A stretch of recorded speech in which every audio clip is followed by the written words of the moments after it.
लामा खाथियावनो थायो जोङो थांलाय फैलाय मटरनि थाखायनो एकदम मुलुगनि बुस्थुआ बिराद दावराव जायो हरसे बजों थाङो बोजों थाङा एकदम हरफोरानो मटरखानि एकदम थांलाय फैलाय जेबो थाङा नाहरदो नै माबायदि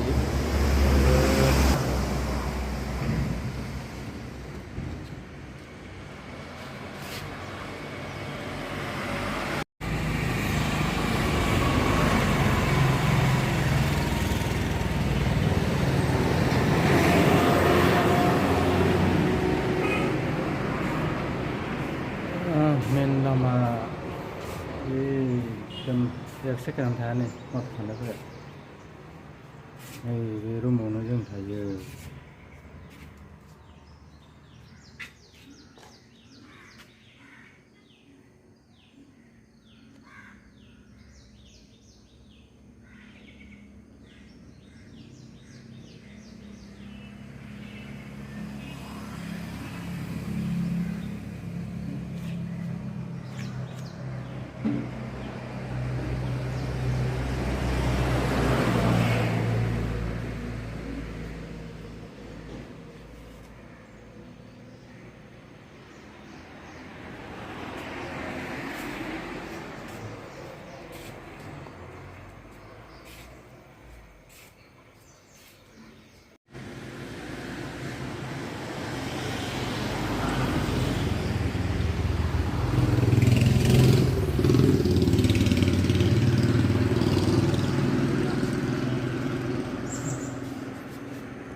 Terus tahu gimana?